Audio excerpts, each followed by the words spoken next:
Bueno, hermanos, ¿qué pasaría si usted va al médico, luego de examinarlo, no solo este médico le da a usted un diagnóstico de la enfermedad que padece, sino que también le predice con precisión y exactitud cuál será el desarrollo de dicha enfermedad? Y no solamente eso, sino que también dentro de un mes, dice, le da la precisión del desarrollo, cuánto tiempo se desarrollará esta enfermedad, y él dice, dentro de un mes vas a sentir esto y aquello, y en 2 meses y medio vas a tener estos síntomas, y un mes después esto otro, y a las 5 semanas de comenzar el tratamiento, el medicamento que él le va a dar va a producir esta y cierta reacción. Y en el tiempo exacto que el médico, hermanos, ha predicho, cada una de las cosas comienzan a suceder. ¿Qué pensaría usted de aquel médico? Bueno, que el individuo tiene un conocimiento inusual de su profesión y quedaría profundamente sorprendido ante la precisión con que este hombre prevé el desarrollo de esa enfermedad. Ahora bien, ningún médico, hermanos, puede predecir con tanta precisión la reacción del cuerpo humano, pero el punto aquí es que si esto fuera posible y un médico adquiriera tal pericia en el manejo de sus pacientes, dejaría boquiabierto a todo el mundo, ¿cierto? Si eso ocurriría, ¿no? En las Escrituras nos encontramos con una serie de profecías que no solo predicen algunos eventos, sino que también establecen el tiempo en que tales cosas han de suceder. Y eso no nos sorprende porque Dios es un Dios soberano, es Dios, y Él conoce el fin desde el principio porque Él lo ha determinado todo. Él conoce las cosas que habrían de ocurrir en el mundo y dónde encaja cada una de ellas en el calendario de los hombres. Por ejemplo, en Génesis 40, José recibe una iluminación de parte de Dios para predecir al jefe de los coperos del rey que estaba con él en la cárcel, que sería restablecido de su puesto. Y al jefe de los panaderos le predice que él en 3 días sería ejecutado. Y tal como José lo predijo, en ese mismo lapso de tiempo, ambas cosas ocurrieron. En Génesis capítulo 41 también, ustedes recuerdan que mandan a buscar a José para que interprete el sueño de Faraón. Habla de las 7 vacas flacas y de las 7 vacas gordas, y las 7 espigas llenas, y de las 7 espigas menudas y abatidas por el viento. Y José predice al faraón que vendrán 7 años de abundancia y 7 años de hambruna extrema. Y una vez en ese lapso de tiempo ocurren estas cosas. No fueron 5 años de abundancia y 9 de hambre, no fueron 6 y 8, no fueron sino 7 y 7, tal como Dios lo había revelado. Otro ejemplo impresionante de esta precisión profética es la que encontramos en Segunda de Reyes 7. Samaria estaba sitiado por los sirios y el hambre se hizo insoportable, que la cabeza de un asno se vendía por 80 piezas de plata. Y en medio de ese caos, Eliseo, el profeta, le profetiza al rey que Israel en 24 horas habría de recibir tal abundancia en Samaria que unos 9 litros de harina se iban a vender por centavos, y el doble de esa cantidad de cebada por el mismo precio. Y dice la historia sagrada que uno de los príncipes sobre los cuales se apoyaba el rey, cuando oyó la profecía de Eliseo, se burló de él, de que Dios abriera la ventana de los cielos y que podía hacer eso posible. Y Eliseo le responde en el versículo 2, y aquí tú lo verás con tus ojos, mas no comerás de ellos cuando venga en esas 24 horas la abundancia. Ahora no vamos a entrar en detalles de la historia, pero el día siguiente, en el día señalado por Eliseo, los sirios abandonan apresuradamente el campamento por una razón que no sabemos, y tal como dijo Eliseo, el pueblo atropelló a aquel príncipe que estaba custodiando la puerta. Él vio la abundancia, pero no comió de ello, y los alimentos se vendieron al precio que él había predicho exactamente las 24 horas antes.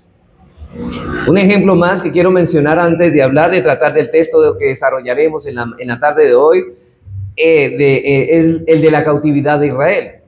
En el tiempo del profeta Daniel, Dios había profetizado que Israel sería llevado en cautiverio por Babilonia.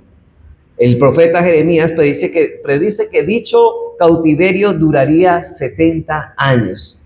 Eso lo encontramos en Jeremías 25, versículos 8 al 11, y anuncia que al final de esos 70 años los judíos regresarían a su tierra. Y en el capítulo 29, versículo 10 de Jeremías. Y una vez más la profecía se cumplió en el tiempo establecido. Fueron llevados cautivos a Babilonia. Es precisamente en el contexto del cumplimiento de esta profecía, hermanos, que Daniel, sabiendo que ellos están cautivos, recuerden que Daniel estaba cautivo en Babilonia, él hace una oración y Daniel clama a Dios por el retorno de Israel, y cuando el cautiverio llevaba más o menos unos 68 años, esta oración quedó registrada en el capítulo 9 de Daniel, el pasaje que leyó mi hermano. Como resultado de esta oración, el Señor revela a su siervo una de las predicciones más sorprendentes, no solo respecto al retorno de la cautividad de Israel, sino que también respecto al tiempo de la aparición del Mesías y lo que habría de ocurrir en Israel en el contexto de este texto. Ahora, vamos a leer otra vez de nuevo la respuesta de Dios a Daniel a su oración. En Daniel 9, 24 al 27 dice que 70 semanas están determinadas sobre tu pueblo y sobre tu santa ciudad para terminar la prevaricación y poner fin al pecado y expiar la iniquidad, para traer la justicia perdurable y sellar la visión y la profecía y ungir al santo de los santos. Sabe pues y entiende que desde la salida de la orden para restaurar y edificar a Jerusalén hasta el Mesías príncipes habrá 7 semanas y 62 semanas, y se volverá a edificar la plaza y el muro en tiempos angustiosos. Y después de las 72 semanas se quitará la vida al Mesías, mas no por sí, y el pueblo de un príncipe que ha de venir destruirá la ciudad y el santuario, y su fin será con inundación, y hasta el fin de guerra durará las devastaciones. Y por otra semana confirmará el pacto con muchos, a la mitad de la semana hará cesar el sacrificio y la ofrenda, después con muchedumbre de abominaciones vendrá el desolador hasta que venga la consumación y lo que está determinado se derrame sobre el desolador. Ahora, es pertinente, hermanos, cuando leemos este texto, que veamos algunas cosas con respecto a los detalles de este pasaje. Daniel estaba preocupado por el futuro inmediato de su pueblo y Dios le envía al ángel Gabriel para darle a conocer lo que habría de ocurrir con Israel en los años venideros. Dice que 70 semanas están determinadas sobre su pueblo y sobre tu santa ciudad. Aquí la palabra semanas es traducida como 7. Es como si dijera 70 de 7. 70 de 7, obviamente eso significa 490. Está hablando de prácticamente 490 años. Es una chabúa, 7 son una semana de años. Por lo que el texto señala 70 periodos de 7 y el texto no especifica si son 7 días o meses o años, simplemente dice 70 periodos de 7. Y una serie de cosas habrían de ocurrir en este tiempo. Ahora, tenemos razones, hermanos, para pensar que estos periodos de 7 se refieren a 7 años. Por lo que estamos hablando de un periodo total de 490 años, 70 por 7 son 490. Que en el ángel Gabriel lo divide a su vez en 3 periodos de tiempo, y noten estos periodos: uno de 7 semanas, otro de 62 semanas, que son 69, y otra semana 70. En otras palabras, 434 años, o sea, 49 años más 434 años más 7 años dan 490 años. Ahora, ¿qué predice el texto que habría de ocurrir en ese lapso de tiempo? 4 cosas. Primeramente, habla de la restauración del pueblo de Jerusalén. Recuerden que ellos estaban cautivos en Babilonia y van a ser restaurados, van a ser liberados del cautiverio para restaurar no solamente a Jerusalén, sino también el templo. Segundo, habla de la aparición del Mesías. 3, habla del rechazo y la muerte del Mesías. Y 4, habla de la destrucción de Jerusalén. Eso es básicamente lo que el texto profetiza: la restauración de Jerusalén, la aparición del Mesías, el rechazo de la muerte del Mesías, el rechazo y la muerte del Mesías y la destrucción de Jerusalén. Eso es básicamente lo que el texto profetiza a partir del versículo que leímos, a partir del versículo 24, pero en el desglose del tiempo, como lo da luego el ángel, eso es lo que habría de ocurrir. Ahora bien, veamos en primer lugar la restauración. En este punto vamos a ver los dos eventos, el 1 y el 2. En el segundo punto vamos a ver el 3 y el 4. Aquí vamos a ver la restauración de Jerusalén y la aparición del Mesías. La restauración de Jerusalén, ¿cuándo? Después del cautiverio, cuando son restaurados el templo y la ciudad, y luego hablaremos de la aparición del Mesías en este mismo punto. Versículo 25. Bueno, leamos desde el 24. 70 semanas están determinadas sobre tu pueblo y sobre tu santa ciudad para terminar la prevaricación. Ahora, ¿a qué prevaricación se refiere? A la cautividad en la que Israel estaba. Y esa prevaricación significa un castigo en el cual Israel estaba. Él estaba siendo castigado por Dios y por eso estaba cautivo en Babilonia. Y poner fin al pecado, ahora ya pasa a otro término. Y poner fin al pecado y expiar la iniquidad para traer la justicia perdurable y sellar la visión y la profecía y ungir al Santo de los Santos. Note que este versículo 24 nos habla como una introducción, pero en el versículo 25 comienza a explicar lo que dijo en el 24. Dice, sabe pues y entiende que desde la salida de la orden, ¿para qué? Para restaurar y edificar a Jerusalén hasta el Mesías príncipe habrá 7 semanas y 62 semanas. ¿Cuántos periodos habrán? 2. Uno de 7 semanas y otro de 60 semanas. Desde la edificación de Jerusalén hasta el Mesías habrá prácticamente 69 semanas. Y se volverá a edificar, dice otra vez, la plaza y el muro en tiempos angustiosos. Ahora, esto de lo último del versículo 25, se volverá a edificar la plaza en muros, en el muro en tiempos angustiosos, se refiere a la restauración ¿de quién? De Jerusalén, sus muros y el templo. Y el ángel revela a Daniel que estos 490 años comenzarían a correr en el momento en que fuera emitida la orden para restaurar y edificar a Israel. Y aquí nos encontramos de inmediato con una dificultad. Este pasaje es muy difícil y en la historia bíblica nos encontramos con 4 edictos y órdenes promulgadas por distintos monarcas persas y que de un modo u otro tienen que ver con el regreso de los exiliados y con la reconstrucción de Israel. Pongan el contexto, hermanos, ellos están cautivos, pero ellos tienen que esperar. Comienza el tiempo a correr cuando un monarca, un rey del imperio medo-persa, determina y decreta que Israel debe volver a sus tierras para restaurar la ciudad y el templo. Y dice que el contexto de esa restauración es en tiempos angustiosos. Así que el primer edicto, por ejemplo, cuando Ciro el Grande permitió el regreso de los judíos a la tierra para edificar el templo, eso ocurrió en el año 539 a.C. Edicto que encontramos en Segunda de Crónicas 36, 22 y 23. Yo no voy a leer esos textos, solamente voy a señalar los 4 edictos que hubieron, que posiblemente es uno de ellos. Y en el libro de Esdras 1, del 1 al 4, en esa ocasión los exiliados son conducidos a Zorobabel y bajo su dirección levantan un altar para el holocausto y reinauguran el ritual y los sacrificios y colocan cimientos del nuevo templo.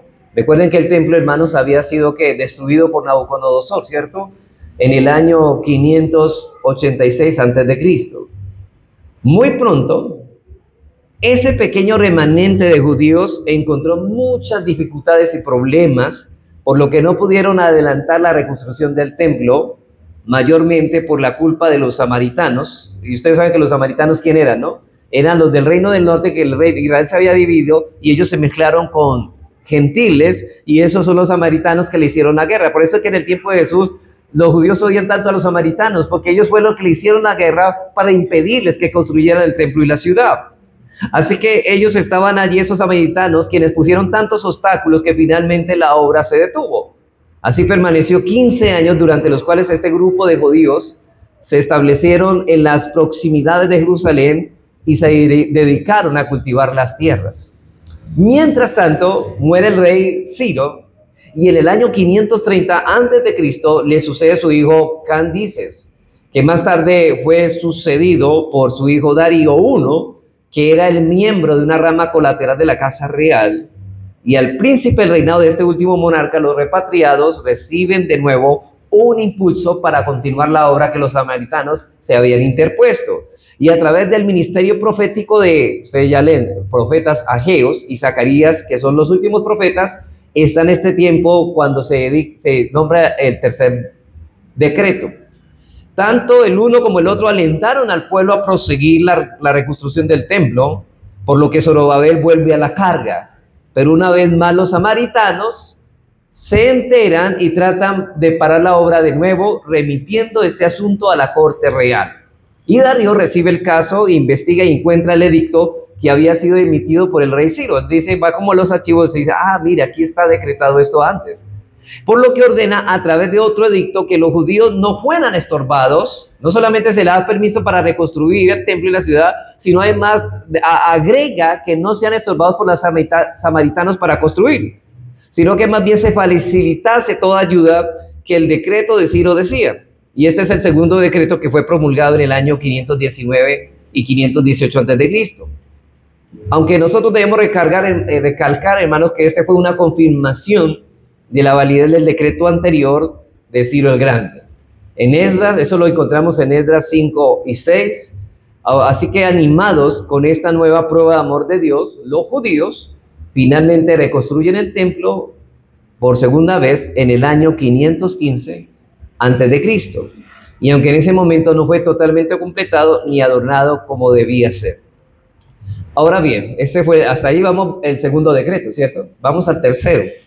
El tercer decreto es el de Artajerjes, alrededor del año 458 a.C., sobre la cual leemos de Esdras 7:11 al 26, ahí está hablando de todo eso, en el cual el rey le da a Esdras la autoridad para reorganizar la comunidad judía de Jerusalén sobre la base de la ley de Moisés. A la vez, ¿ustedes recuerdan cuando Esdras leyó la ley? Esa escena es la que estamos contemplando. Ese es el decreto, el tercer decreto. A la vez que le ofrece todos los recursos que necesita para concluir la reconstrucción del templo, que recordemos que no fue totalmente, hermanos, terminado en el tiempo de Darío, y también para que ellos puedan celebrar ahí los cultos de adoración. ¿Cuál era el afán del pueblo de Israel de reconstruir el templo? De hacer los cultos de adoración. Parece a nosotros, ¿no? El afán de que haya iglesia para que podamos adorar. En esa ocasión Esdras regresan con unas 2,000 personas que no solamente comienzan a trabajar en el templo, sino que también inician la reedificación del muro de la ciudad. Y hermanos, imagínense, ¿quién vuelve otra vez? Los samaritanos. Vuelven a la carga y aunque esta vez no pueden impedir los trabajos del templo, ¿por qué? Porque el rey ya había autorizado que no podían retener la reconstrucción del muro y muy probablemente destruyen y queman lo que los judíos habían hecho hasta el momento. Imagínense, aún prohibido, quemaron otra vez el templo y la ciudad. Esas noticias las recibe Nehemías. Ustedes recuerdan que Nehemías era copero del rey Artajerjes y de las que leemos en el libro de Nehemías. Ahora, ¿por qué Nehemías lo encontramos triste en esta escena? Precisamente porque ha escuchado que lo que estaban reconstruyendo iba muy avanzado y los samaritanos quisieron, a pesar del edicto del rey, quemaron los muros y la ciudad, y el templo, perdón. Y dice ahí en el 1:3 de Nehemías, dice, y me dijeron, el remanente, los que quedaron de la cautividad allí en la provincia, están en gran mal y afrenta, y el muro de Jerusalén derribado y sus puertas quemadas a fuego. Esto aflige grandemente a Nehemías, y el rey Artajerjes, quien todavía reinaba y el que había decretado o había dado el decreto para Esdras, que Esdras regresaba, se da cuenta de la tristeza de Nehemías. ¿Recuerda que le pregunta, ¿por qué estás triste? Y ahí es que Nehemías le pide al rey que le permita regresar a su tierra para reedificar la ciudad y para fortificar sus muros. Y Artajerjes accede emitiendo otro decreto. Ese es el cuarto decreto en el año 444 a.C. y acerca del cual leemos en Nehemías 2:1 al 8. No voy a leer esto porque eso es demasiado largo, simplemente, hermanos, para entender el contexto. Así que tenemos el decreto del rey Ciro en el año 539 a.C., el de Darío I, ratificando el de Ciro entre los años 519 y 518 a.C. Acuérdense que los años iban de para atrás, ¿no? El primer edicto de Artajerjes alrededor del año 458 y el segundo decreto de este mismo rey en el año 444 en los días de Nehemías. Ese es el cuarto. El segundo de Artajerjes es el cuarto y el primero es el tercero. Pregunta, hermanos. Yo sé que hay mucha información, pero es necesario. ¿Cuál de estos decretos es que se refiere el ángel Daniel en Daniel 9:25? ¿El primero, el segundo, el tercero o el cuarto? Bueno, en cuanto al decreto de Ciro, el primero de todos debemos notar que el orden que se menciona es en Daniel 9:25. Tenían que ver con la restauración y edificación en Jerusalén. Y se nos dice que en ese contexto se volvería a edificar la plaza y el muro en tiempos angustiosos. Versículo 25. Sabe pues y entiende que desde la salida de la orden para restaurar y edificar a Jerusalén hasta el Mesías príncipe habrá 7 semanas, 62 semanas, y se volverá a edificar la plaza y los muros en tiempos angustiosos. Ahora, ¿ocurrió eso en el primer edicto? No. Nada de eso ocurrió en el momento, en el primer grupo de exiliados que llegó a Jerusalén. Aparte de que si comenzamos a contar 490 de las 70 semanas a partir del 539, eso nos llevaría al 49 antes de Cristo. O sea que Cristo ni siquiera había nacido todavía en ese tiempo. Así que el decreto de Ciro lo tenemos por descartado. Lo mismo podemos decir del decreto de Darío 1, que no es más que una confirmación de lo anterior. Eso nos deja con dos opciones. El primer decreto de Artajerjes o el segundo de Artajerjes. El primero fue en el año 458, el segundo fue en el 444. Lo más probable es que sea el primer decreto de Artajerjes en el 458. Como estamos interpretando la profecía que ya se cumplió, podemos calcular el tiempo. Oiga, nosotros podemos calcular el tiempo de lo que ya pasó, no de lo que va a venir. Eso quiero hacer esa observancia, hermanos. Señalar eso. Podemos calcular lo que ya pasó, porque ya pasó obviamente, pero no de lo que va a pasar. Así que aquí el decreto es el primero de Artajerjes, es decir, el tercer decreto. Y como estamos interpretando la profecía que ya se cumplió, podemos calcular en retrospectiva para saber la fecha que encaja. Según el versículo 25, entre la salida de la orden para restaurar a Jerusalén hasta la aparición del príncipe habrían 69 semanas de año, es decir, 483. Ahora, si la salida de la orden fue alrededor de los 458, como ya dijimos, que era el tercer decreto, que era el primero de Artajerjes, entonces 483 después nos llevan alrededor del año 27 antes de Cristo. Ahora, ¿qué es el tiempo en el que se presume más exactamente que el Señor fue bautizado por el Juan el Bautista para iniciar su ministerio? No que nació. O sea que aquí estamos hablando que estas semanas 69 más 7, perdón, las 69 se cumplieron en el bautismo ¿de quién? De Jesucristo en el año 29 antes de Cristo. Recuerden, hermanos, que nuestro calendario tiene un error y el Señor no nació en el año 0, como muchos piensan. Cristo nació antes de eso. Y Cristo, imagínense que fue bautizado, probablemente lo más exacto es que nació el 27, perdón, fue bautizado en el año 27 después de Cristo. Después de Cristo. No antes, después de Cristo. Eso es lo que quiero corregir. Yo había hecho antes, ¿cierto? Después de Cristo. Ahora entendemos que hay un desfase entonces más o menos de unos 4 o 3 años. Más o menos. Ahora entendemos que el calendario nuestro no es diferente al calendario judío, que ellos tienen meses de 30 exactos, de 30 días. Nosotros tenemos meses de 31 y ellos tienen años de 13 meses en algunas ocasiones, porque es un calendario no solar, sino lunar. Así que viendo ese calendario se cumple exactamente que esto ocurrió en el bautismo de Jesucristo en el año 27 después de Cristo. Se cumplieron, según el cuarto decreto, el tercer decreto que emitieron los monarcas. ¿Cuál fue el tercer decreto? El primero de Artajerjes. Ahora, aunque este primer edicto de Artajerjes tenía que ver explícitamente, el primero, yo dije el segundo o es el primero. El primero, no es el primero, que es el tercero. Con la restauración del templo, entonces, aunque este primer edicto de Artajerjes tenía que ver explícitamente con la restauración del templo, el regreso de todos esos judíos que volvieron con Esdras indudablemente dio un nuevo impulso a la reconstrucción de la ciudad. Si Artajerjes les había dado permiso para volver, eso implicaba también un permiso para reconstruir la casa de Dios. Por otro lado, es con el retorno que Esdras que se inicia la verdadera reconstrucción de la nación como el pueblo del pacto. Esdras regresó con la ley de Moisés para que Jerusalén volviera a ser lo que fue antes del cautiverio.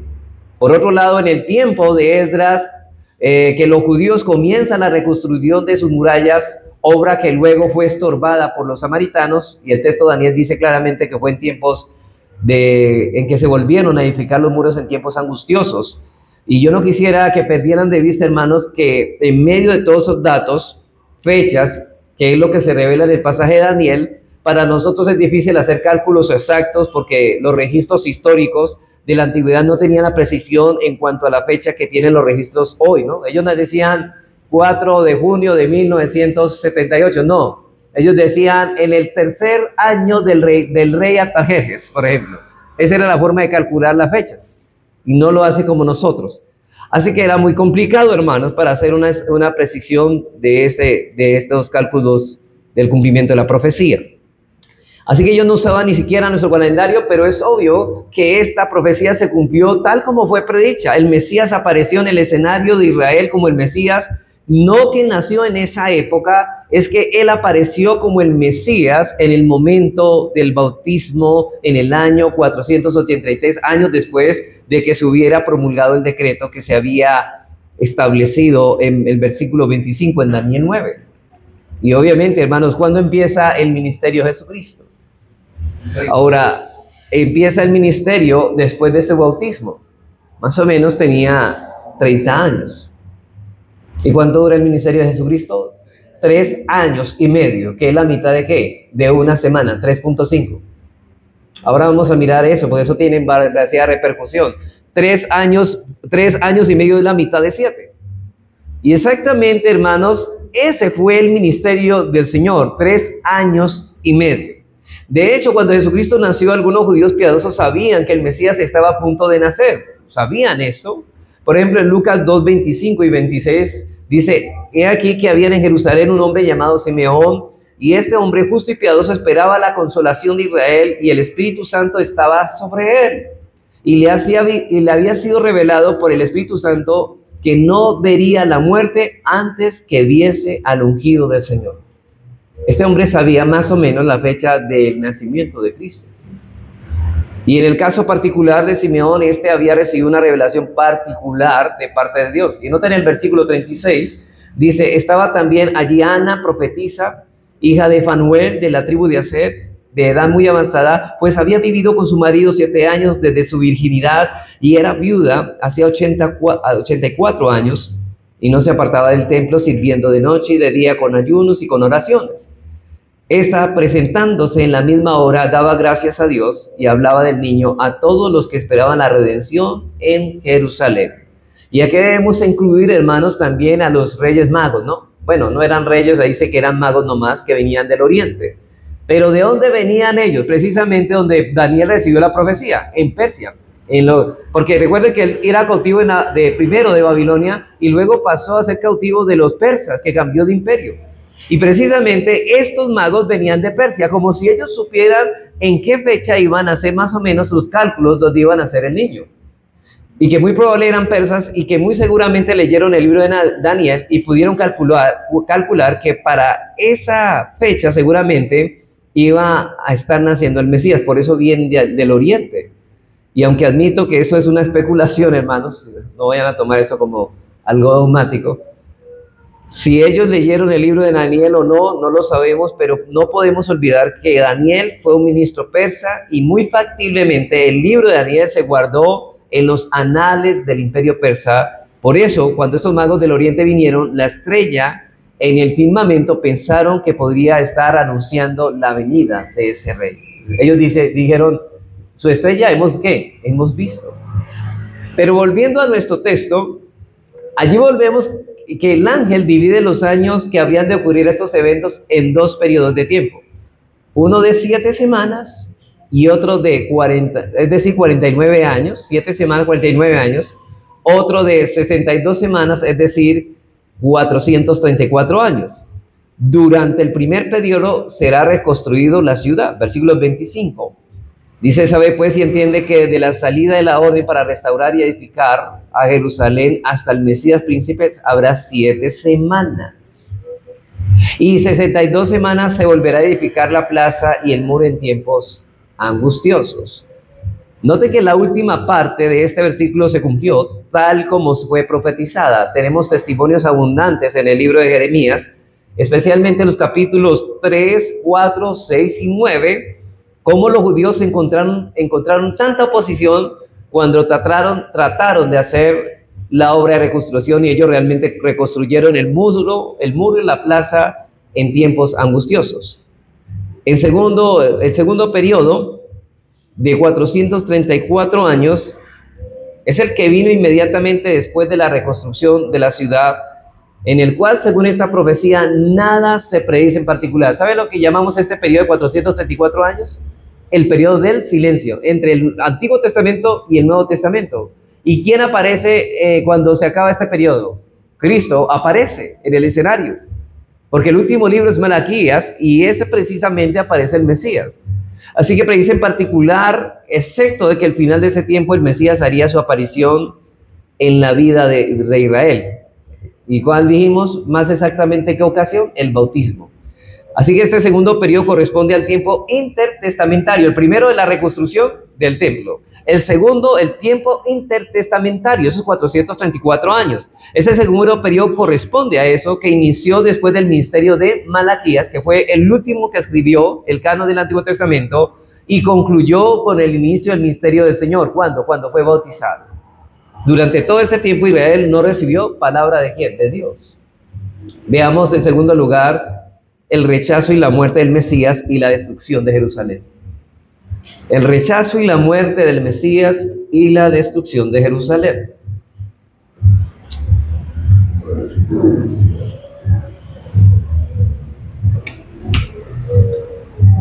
Aún nos resta, hermanos, acuérdense que apenas llevamos una semana y 69. 69. Serían 62 y 7, 69. Nos queda que una semana de profecía. Es decir, un periodo de 7 años.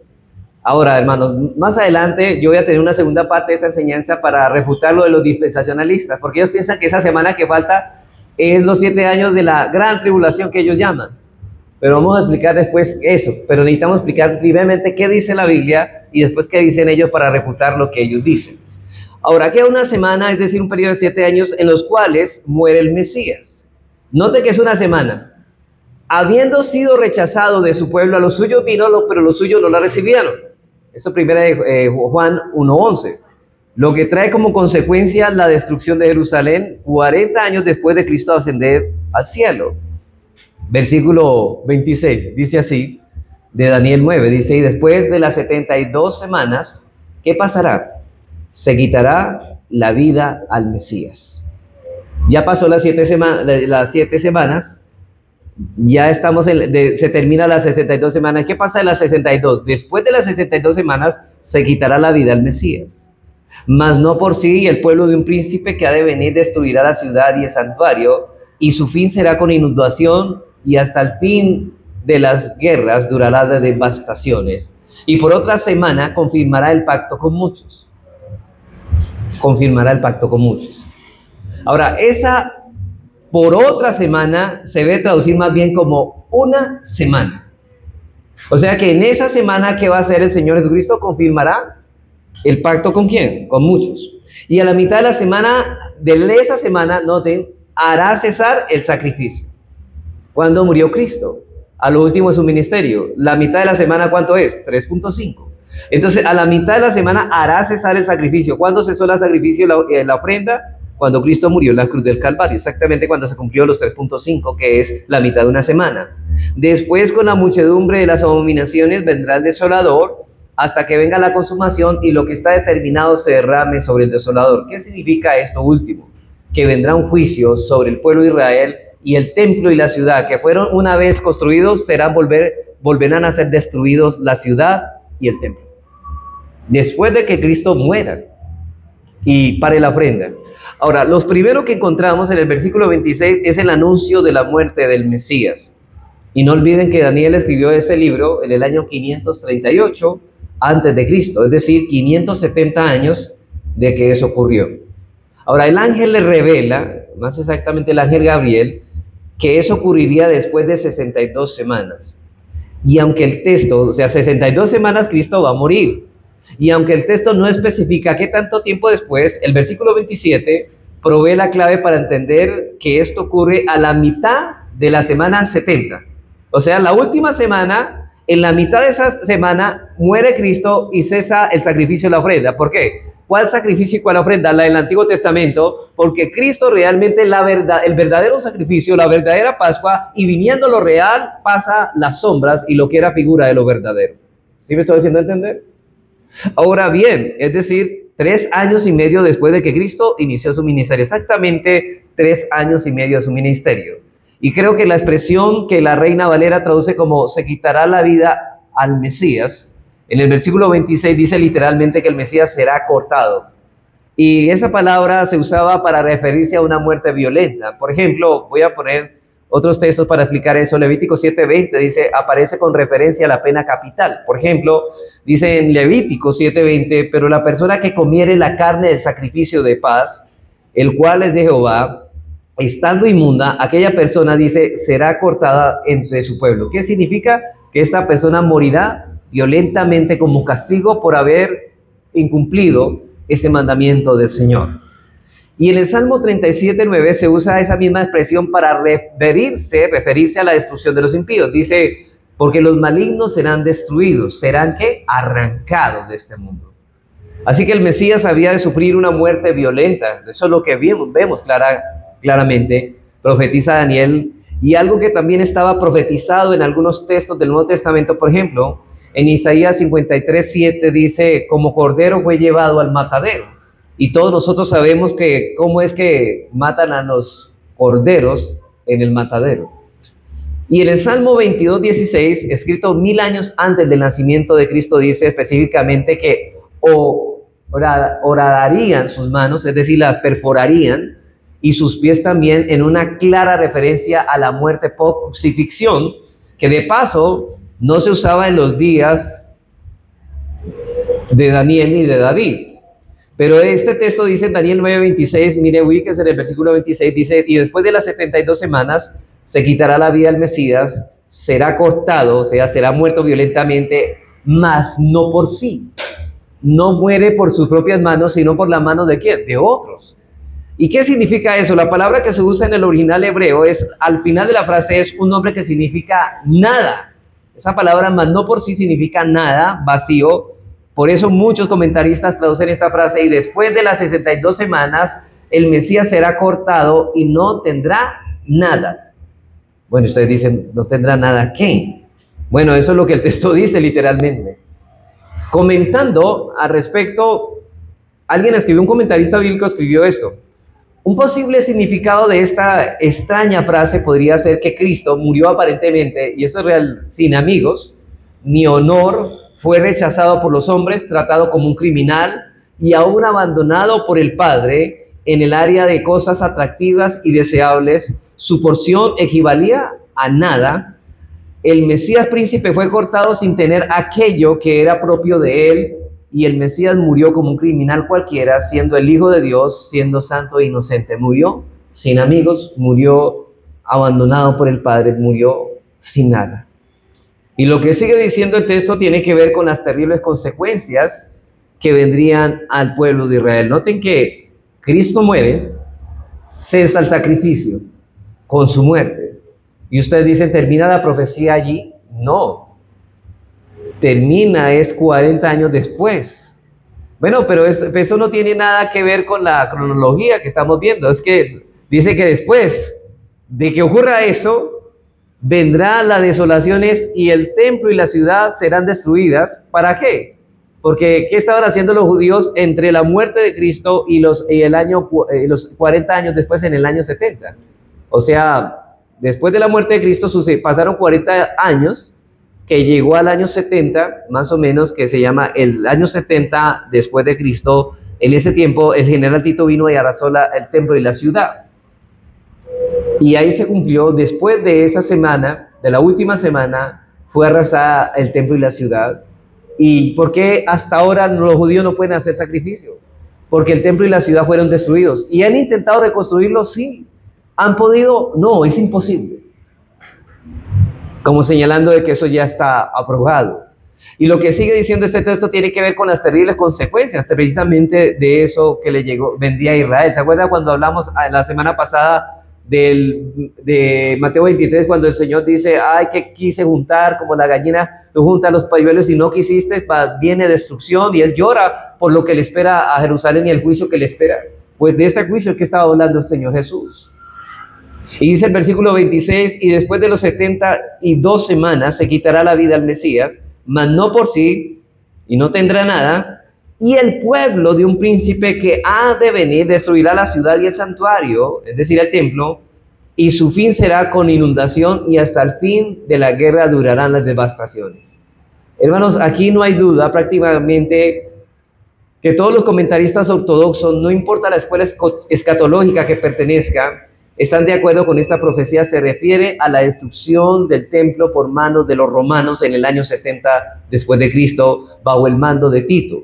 Y aunque eso no ocurrió inmediatamente después de la crucifixión, y por tanto no puede ser colocado entre las 70 semanas apropiadamente dicha, ambos eventos, la muerte de Cristo y la destrucción de Jerusalén, se encuentran íntimamente conectados entre sí, porque fue parte del castigo de Dios sobre Israel por haber rechazado al Mesías. Y de hecho, el mismo Cristo reveló que una cosa sería consecuencia de la otra. Si Dios hizo cesar la ofrenda y el sacrificio, entonces ¿para qué Jerusalén y ciudad santa? ¿Para qué templo? Entonces, ¿qué pasa? En consecuencia, debe ser destruido. Y precisamente no pasó esa generación hasta que eso se ocurrió, como decía en Mateo 24. Eso está muy unido a Mateo 24. Y por eso dice en Mateo 23, volvamos otra vez a Mateo 23, 37 a 39, precisamente donde Cristo lamenta y sabe que en esa ocasión Cristo lamenta lo que le va a venir a Jerusalén. Mire lo que dice en Mateo 23, 37 a 39. Dice: Jerusalén, Jerusalén, que matas a los profetas y apedreas a los que te son enviados. ¿Cuántas veces quise juntar a tus hijos como la gallina junta sus polluelos debajo de sus alas, y no quisiste? Y noten lo que dice el Señor: he aquí, vuestra casa os es dejada desierta. Porque os digo que desde ahora no me veréis hasta que digáis: bendito el que viene en el nombre del Señor. Y pasen ahí al 24. Dice: cuando Jesús salió del templo, se iba y se acercaron a los discípulos para mostrarles los edificios del templo. Ahora la pregunta es, ¿por qué este templo que hablamos la semana pasada es precisamente el templo que se había reconstruido, que era el mismo templo que Esdras en el tiempo de Nehemías se había construido, pero ahorita le hicieron una reestructuración? Y el Señor dice: esto va a ser destruido. Muy probablemente cuando el Señor dice: vuestra casa os deja desierta, ellos dicen: ¿qué significa esto? Que Jerusalén va a ser destruida. ¿Y qué va a pasar con el templo? Esta era una joya arquitectónica que los judíos creían que era indestructible. Mateo 24:2 dice, respondiendo, él les dijo: ¿veis todo eso? De cierto os digo que no quedará piedra sobre piedra que no sea derribada. Así que si alguien escucha sobre este tema, hermanos, por primera vez, debo decirle que no siempre la Biblia contiene pasajes tan complicados. Pero como alguien dijo, hermanos, una vez, en la Biblia hay aguas tan bajitas donde un niño puede nadar, y hay aguas tan profundas donde se puede ahogar un experto de natación. Estamos tratando, hermanos, de explicar lo más sencillo que podemos, ¿sí? Yo espero que sí sea lo más sencillo. Pero el hecho, hermanos, de que ellos rechazaban al Mesías, volviendo al tema, y a todos los profetas fueron enviados antes que él. ¿Se acuerda cuántos profetas se habían enviado que se arrepintieran? Y no quisieron, los mataban. Él iba, dice, antes que él iba a traer como consecuencia la destrucción de Jerusalén, tal como fue profetizado. Tito atacó a Jerusalén esa fecha sí la tengo correcta, en abril del año 70. Pero la ciudad resistió el sitio por un tiempo y llegaron a tener un hambre tan grande allá adentro que decíamos, las madres se comieron a sus hijos. Y lo mismo ocurrió en la época de Nabucodonosor. Finalmente, el 24 de julio, los romanos capturaron la fortaleza Antonia y el 24 de agosto quemaron las puertas del templo y 2 días después le prendieron fuego al santuario destruyéndolo. Y para el 26 de septiembre del año 70 toda la ciudad estaba en manos de Tito. Y este la hizo arrasar por completo, dejando únicamente en pie las 3 torres del palacio de Herodes en el muro occidental, la parte de la muralla misma, y eso fue lo único que quedó en pie, hermanos, en la ciudad de Jerusalén. Y se dice que el templo no quedó ninguna piedra sobre piedra, tal como Cristo lo profetizó. Note que hay una unidad con lo que dijimos la semana pasada en Mateo 24, ¿cierto? Ahora, este general romano, Tito, que a su vez era príncipe porque era hijo mayor del emperador Vespasiano, tal como Daniel 9 dice, y el pueblo de un príncipe que ha de venir destruirá la ciudad y el santuario. Ahora, no le dio tregua a los judíos hasta que la ciudad fue totalmente destruida, y es a esto probablemente a lo que se refiere el versículo 26 cuando dice que su fin será con inundación y hasta el fin de la guerra durará las devastaciones. Hasta que él termine de hacer lo que iba a hacer, él iba a seguir devastando. Y hermanos, ustedes pueden leer un libro como Las guerras de los judíos de Flavio Josefo, que fue un historiador de aquel tiempo, escribió cómo fueron estas masacres y estas guerras que se vivieron. Se llama La guerra de los judíos de Flavio Josefo. Luego en el versículo 27 se nos da con más detalle acerca de los eventos que se profetizan en el versículo 26. Dice, de hecho, ustedes pueden notar, hermano, la estructura en este pasaje, que no van en orden cronológico. Noten que el versículo 24 primero, luego el versículo, lo del versículo 25. Ahora, ese no es el orden. Noten que el versículo 24 al 25 no hay un orden cronológico, sino que en el versículo 24 se nos da un resumen de todo lo que va a pasar. O sea, resume lo que va a pasar en el versículo y lo comienza a explicar el versículo 25. Luego en el versículo 25 se nos dan algunos detalles. Después en el 26 se nos dan otros detalles. Y en el 27 se nos dan más detalles. No es cronológico. O sea que el versículo 24 dice todo y los demás versículos del 26 hasta el 27, 25 hasta el 27 lo explican. Eso es lo que estoy diciendo. Dice, y por otra semana, dice aquí, confirmará el pacto con muchos, y a la mitad de la semana hará cesar el sacrificio y la ofrenda. Ahora, la pregunta, ustedes dicen, bueno, ¿cómo así que confirmará el pacto con muchos? ¿Cuál pacto? ¿Qué dicen los dispensacionalistas? Dice, el anticristo viene a hacer un pacto con los judíos. No, hermanos, eso no está hablando de eso. Confirmar el pacto es el pacto de gracia, que estaba prometido en el Antiguo Testamento, ahora se confirma por la muerte de Cristo. Es confirmado por la sangre. Y dice, no con todo el mundo, sino con muchos. Ese pacto es confirmado porque el pacto de gracia estaba ya prometido, pero ahora es confirmado. ¿Cuándo? Cuando Cristo muere en la cruz del Calvario y Cristo lo confirma en la cruz. Y a la mitad de la semana hará cesar el sacrificio, obviamente cuando muere y la ofrenda. Y después con la muchedumbre de abominaciones vendrá el desolador hasta que venga la consumación y lo que esté determinado se derrame sobre el desolador. Así que la idea que transmite la primera fase de este versículo es que alguien, en este caso el Mesías, en el versículo 26 hará prevalecer un pacto con muchos, subrayando que los términos y condiciones de ese pacto serían efectivos, y Cristo como mediador cumple las condiciones del pacto de redención para que nosotros se confirme el pacto de gracia. Por medio de su obra redentora está claramente establecido el Nuevo Testamento. Por ejemplo, en Mateo 26, de manera particular, por ejemplo, de Hebreos, donde la enseñanza se enfatiza una y otra vez, en el texto de Mateo 26, 27, en el contexto de la celebración de la Pascua. Se acuerda que él instituye la cena, y en el versículo 27 de Mateo 26 dice, y tomando la copa y habiendo dado gracias, les dio diciendo, bebed de ella todos, porque este es que mi sangre del nuevo pacto, que por muchos es derramada para remisión de los pecados. Cristo iba a morir, está anunciando su muerte a través de la cena del Señor, y Él está anunciando, ¿para qué? Para confirmar el pacto de gracia que está hablando Daniel. Por otra parte, Daniel 9, cuando Cristo muere en la cruz, Él hace cesar de una vez por todas el sistema de sacrificios del Antiguo Testamento que apuntaban hacia Él. Por eso es que Daniel 9:27 solo nos dice que a la mitad de la semana, es decir, 3 años y medio de haber iniciado su ministerio, hará cesar la ofrenda del sacrificio. Vemos también esto en Hebreos 7:26 y 27, para ver el cumplimiento de esta profecía. Mire lo que dice: porque tal sumo sacerdote nos convenía, santo, inocente, sin mancha, apartado de los pecadores y hecho más sublime que los cielos, que no tiene necesidad cada día, como aquellos sumos sacerdotes, los antiguos sacrificios y ofrendas, de ofrecer sacrificios por sus propios pecados. Estoy en Hebreos 7:26 y 27. Y luego por los del pueblo, porque esto lo hizo una vez y para siempre, ofreciéndose a sí mismo. ¿Y cuándo hizo esto una vez y para siempre? A la mitad de la semana, al final de sus misterios, a los 3 años y medio, y hizo cesar con ello la ofrenda del sacrificio, y con eso confirmó el pacto con muchos. Luego, ¿qué vino? La destrucción del templo.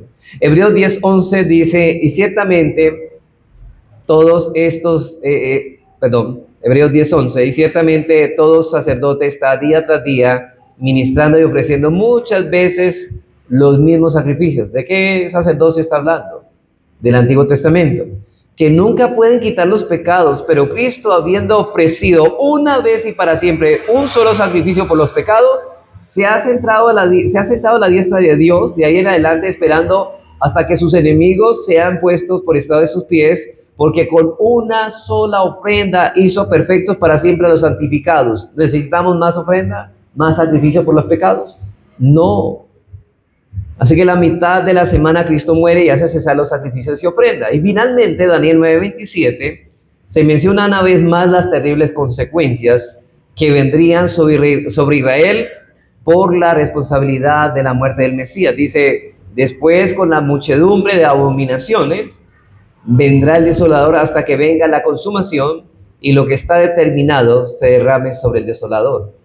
¿Se acuerda que Jesucristo habla en Mateo 24 que se cumplirá lo que decía la abominación desoladora de la que habló el profeta Daniel?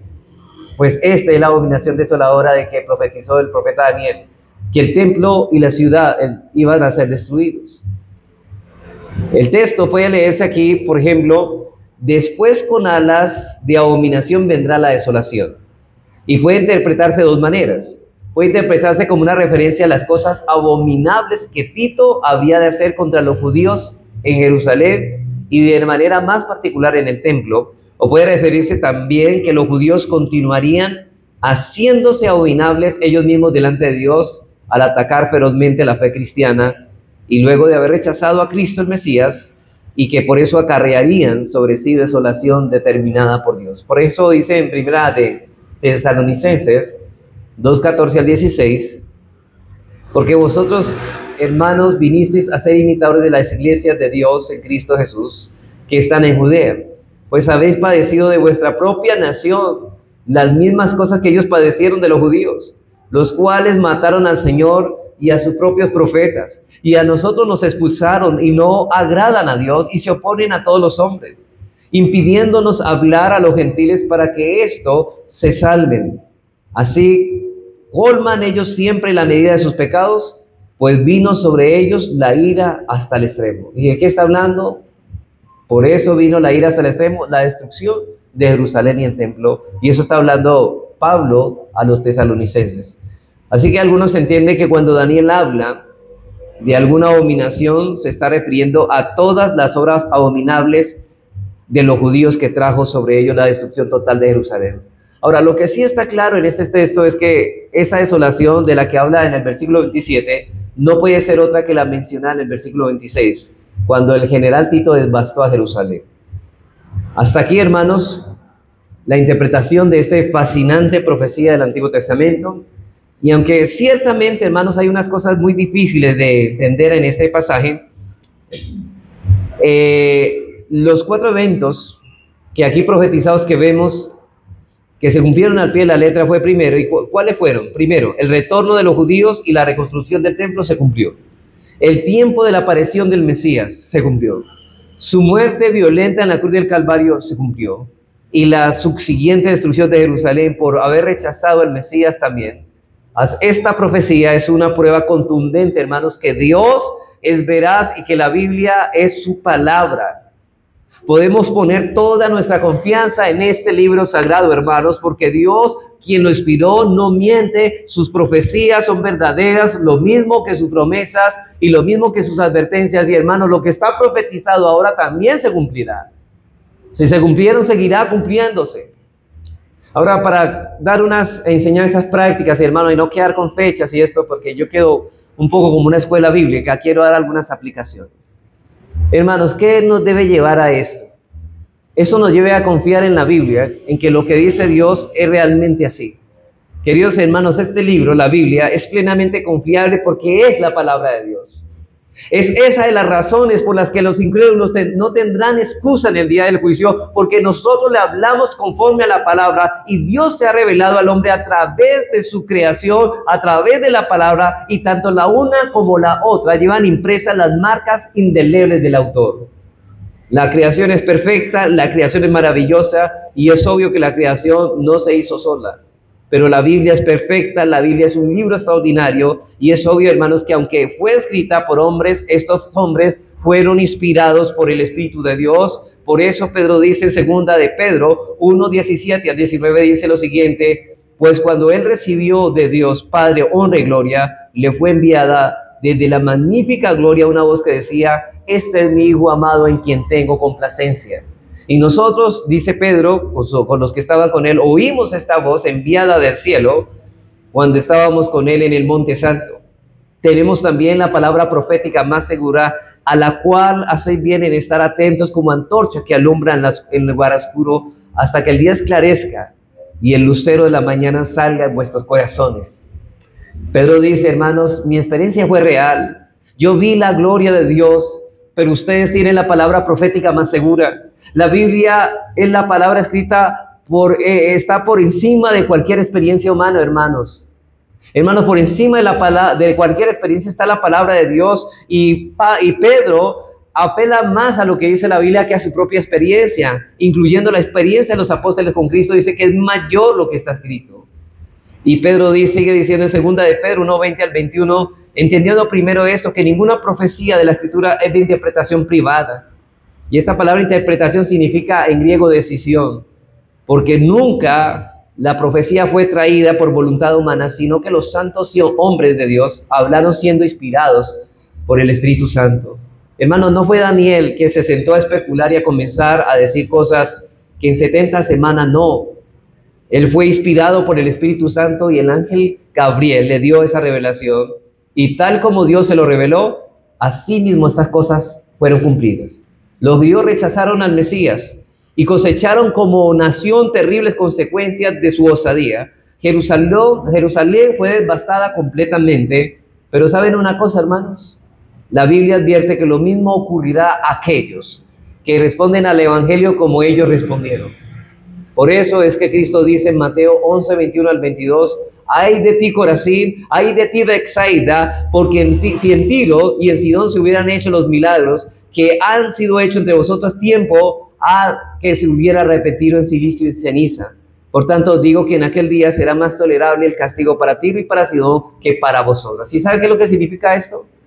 Hermanos, que hay peor castigo para aquellos que estuvieron domingo tras domingo escuchando la palabra del Señor, que estuvieron viendo las llamadas de atención y los mandamientos tan claros que Dios exige al creyente para vivir al agrado de Dios, pero aún cerraron su corazón, sus oídos para no oír, su corazón endurecieron, y dice Dios que ellos tendrán peor castigo. Por eso hay que ver cómo era Tiro y Sidón. ¿Se acuerdan ustedes de Jezabel, cierto? Jezabel provenía de Sidón, era un pueblo idólatra. Y Cristo está diciendo que era un pueblo con idolatría horrible. Esos hombres sacrificaban a sus hijos a los dioses. Y Cristo dijo que el día del juicio, del castigo, será más duro para Betsaida y Corazín, porque ellos tuvieron el privilegio que Tiro y Sidón no tuvieron. Ellas tuvieron a Cristo y no se arrepintieron. Versículo 23, si tú, Capernaum, que eres levantada hasta el cielo, hasta el Hades, serás abatida. Porque si en Sodoma se hubieran hecho los milagros que han sido hechos en ti, habrían permanecido hasta el día de hoy. Por tanto os digo que en el día del juicio será más tolerable el castigo para la tierra de Sodoma. Y los sodomitas obviamente está hablando de los homosexuales y lesbianas, que de paso serán castigados por Dios, aunque los psicólogos digan lo contrario. Pero hermanos, ¿ustedes no notaron en los Juegos Olímpicos tal aberración de la que estuvimos viendo, hermanos? Pero hermanos, ¿sabe qué es lo terrible? ¿Quién recibirá mayor castigo? Una persona que estuvo domingo tras domingo escuchando la palabra y endureció su corazón, que estas personas que nunca oyeron. Dice que una persona que domingo tras domingo estuvo con nosotros tendrá peor castigo que ellos. Usted tal vez se asombre de eso, pero eso es lo que está diciendo precisamente el Señor aquí. Será peor el castigo para ellos que para los de Sodoma y Gomorra. Porque en Capernaum ellos vieron al Señor y escucharon la palabra tal como debe ser fielmente predicada. Fue el mismo Señor, pero ellos hicieron oídos sordos y recibirán peor castigo que Sodoma y Gomorra. En el día del juicio, los habitantes de Capernaum serán castigados más severamente por rechazar al Mesías. Y por último, hermanos, a quien reciba esta enseñanza. Yo muchas veces pienso en aquellos que tienen el privilegio de escuchar la palabra de Dios predicada domingo tras domingo, hermanos. ¿Cuántos niños se sientan con nosotros aquí? ¿Cuántos jóvenes, adultos, personas vienen, hermanos, que no ignoran el mensaje del Evangelio, que saben lo que Dios espera de ellos, pero aún así continúan endurecidos en sus corazones? Créanme, se los digo de corazón, yo tiemblo al pensar en el día del juicio de esos niños. Yo pienso al temblar de esos jóvenes. ¿Qué será de ese día, hermanos? ¿Qué será de esas personas, de esos adultos, cuando tendrán que rendir cuentas en el día del tribunal, cuando sabían que domingo tras domingo se les estaba dando el alimento y el lugar de escapatoria para su condenación, pero aún así se resistieron a reconocerlo? Si llegan allí en la condición en que se encuentra hoy, tiemblo al pensarlo, hermanos. No crea, hermanos, esto no es fácil para mí. Que yo dé una prédica claramente y el Señor haga una exhortación y ellos hagan totalmente lo contrario. Así como se cumplió esta profecía de Daniel y Dios se lo está diciendo para que entienda que Él no miente. Créame, porque hay personas que piensan que no, Dios es muy bueno, yo sé que yo no estoy cumpliendo, pero Dios me recibirá así. No, hermanos, es evidencia de que Dios no está obrando en su corazón. Que Dios tenga misericordia de usted, porque todavía hay tiempo de huir de la ira venidera. Y hermanos, oremos por aquellos que aún siguen en su obstinación, domingo tras domingo yendo, pero siguen viviendo su vida de una vida desordenada y desobediente.